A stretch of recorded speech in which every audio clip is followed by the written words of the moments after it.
Hey Kat, how are you? Drum lesson. Grab your folder.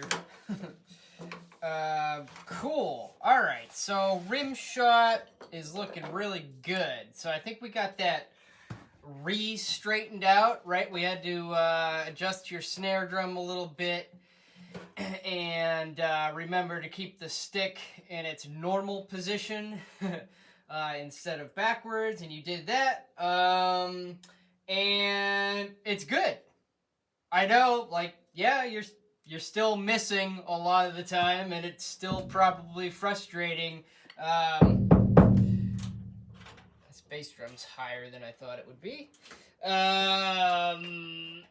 Sorry, take a minute to adjust that. Okay. But you're back where you need to be. The motion looks good. The snare seems like it's in a pretty good position. The stick is in the right position for this. So it's just a matter of keep going. Another couple months, just keep going. Don't let yourself get too bored by it. Stay focused. Like I've said before, you don't have to do it for long periods of time, although that's beneficial here and there. But as long as you're doing it every time you sit down to practice for at least a minute or two, that's the most important thing. And as long as you're doing that, within a couple months' time, you'll be really good at it. And then we can start to incorporate it into a bunch of beats, and you're just going to sound like a rock star. So, cool. So keep going with that. It looks good. You moved your tempo up to 95. Like I said before, I'm okay with you moving your tempo around, and if it helps you stay somewhat interested in the exercise, just don't get so fast that it feels too fast, because it's not about the speed. When I first, my teacher in New York, Leroy Clouden, when he was hammering me on my rim shot technique, we just stayed at the same tempo. I was at 90 for 3 months. 90. Didn't change tempo. And I wanted to. I was like, can we change? Can we add in a fill? Can we do something? He's like, nope. Nope. Get your rib shot together. That's what the exercise is. And he's right. Because, like, it takes so much focus. It's easy to get bored, but that's what it's all about. Staying focused on getting the rim shot to happen. And remember not to look at it. Keep your head up, right? I saw maybe a little bit of looking this week. Not bad, but okay. Anyways, so rim shot's cool. Just keep going. The rudiments stuff. Paradiddles, doubles, singles, roughs. Okay, so it's good. I noticed you lowered your volume a bit. You dropped your stick height, which is something we've been trying to do. You're still alternating your roughs at the end, which we don't want to do, right? So pay attention to this. We're not alternating right, left, right, left. No, it goes like this. Right, right, left, left. Okay?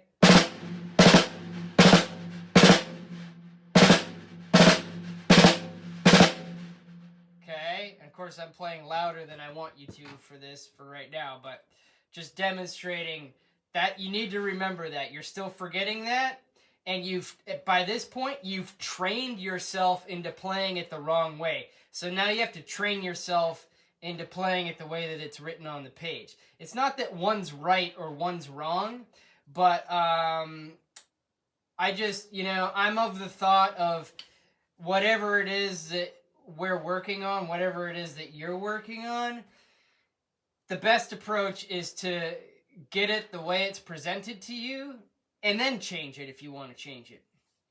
But it's so easy to just go, it doesn't matter that much. I'll just do it my way. But usually I've found from myself, I've certainly had a tendency to approach things that way. And a lot of times it's because I can't actually play it. I can't actually play it the way it's presented to me. And so I just go, oh, well, I'll just do it the way that I want, because I actually can't do it that way. And I'm not saying that's the case with you. this is a very easy thing. You can totally get it the way that it's written on the page. But anyways, just thought I'd mention that. So it's good. Just remember the roughs at the end, and see if you could drop your volume even more. So you started out pretty good. I'd say your sticks were maybe 8 inches off the drum. We're kind of shooting for maybe 5 or 6 inches off the drum. But as you went along, it got louder. So by the end of the little video I saw, you were back to your, almost back to your normal stick height and normal dynamics. So this starts down the path of the never-ending path of learning how to control our volume as drummers. Super critical. We haven't talked much about it yet because it's just another factor, right? The goal so far with so many things has just been to be able to play whatever it is at whatever volume we're working at.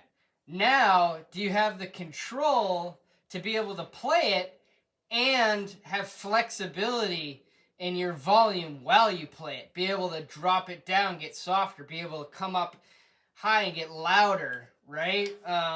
So this is starting to get into a little bit of that. So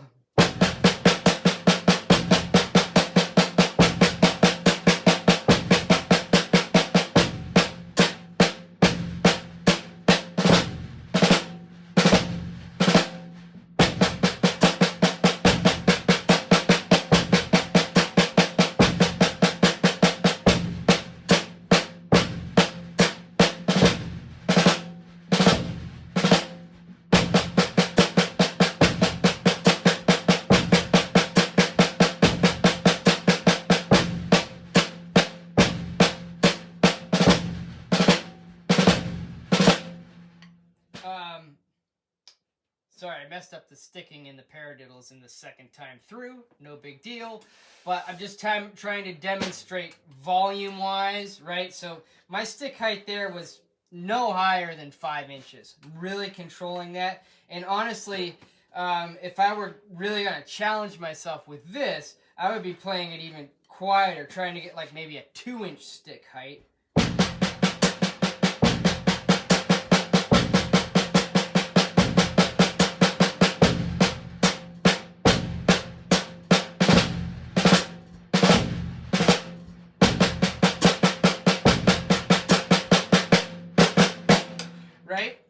And of course, as we drop volume in the hands, we generally drop volume in the feet as well. So that's a whole other thing. Usually it's hard for people to gain control over their feet in terms of dynamics, in terms of volumes. It's fairly easy to do in the hands, but gaining control of that in the feet is a whole nother challenge. So, cool. Moving on. Flams. Okay, so you got your metronome at 8th note equals 80. So that's cool. Basically, your flams are way too far apart right now. So you'll need to pay attention to that. They're basically, a flam is almost at the same time. Okay, so like I said last week, you should at least spend a few minutes or a day or two just experiment with trying to play your hands at the exact same time, because a flam is much closer to that than what you showed me for this week, okay? So your flams for this week were kind of like this. Ga-ga, ga-ga. There's so much space between them, so they're not flammy at all. Try playing both at the same time just to see what that's like. Both sticks at exactly the same time. It's actually pretty hard to do. You'll probably naturally flam those by trying to play them at the exact same time.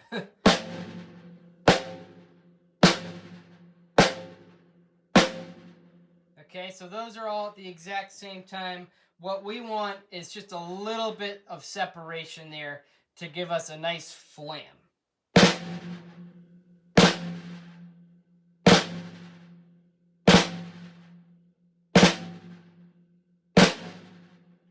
Those were all right-handed flams and now left-handed flams.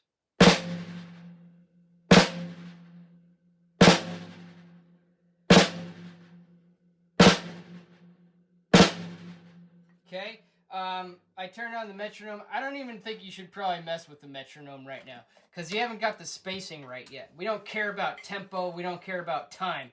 We care about you having to understand the spacing that's going on. So, practice what I just talked about. Watch that little part of this video as many times as you need to, and play them and trying to get them to sound like mine, right? Where it's that very tight spacing. They're not at the exact same time, but they're spaced apart just a little bit. Cool. Next on our list for today is the quarter note backbeat stuff. This is great. This is way better than it was last week in terms of focus. I can see like you totally have it memorized, which is very impressive. I don't have it memorized, but then again, I'm not practicing it. So that's awesome. Yeah, it's basically really good. And it sounded cleaner too. Like your tempo wasn't moving around quite as much. Your transitions were really smooth. I could still use a little bit more crash out of your crash, like whack that thing, right? Make it explode when you hit it. What else? The only beat that you still have a tendency to mess up a little bit is the second one on the page. You want to put an and of 4 kick drum in there. So you want to put a kick drum on the and of 4. It's probably, well, we have that happening in other ones, and you just have a tendency to want to put that in there. You put it in there the first time through on the video I saw. The second time through, you played it the right way. So it's just something to be aware of. So the beat is this.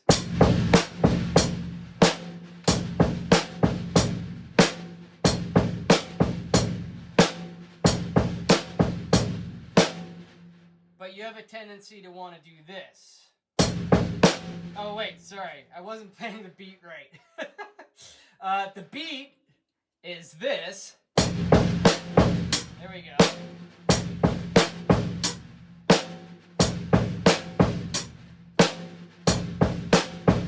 Okay, so that's the beat. That's the second one. But you have a tendency to want to do this.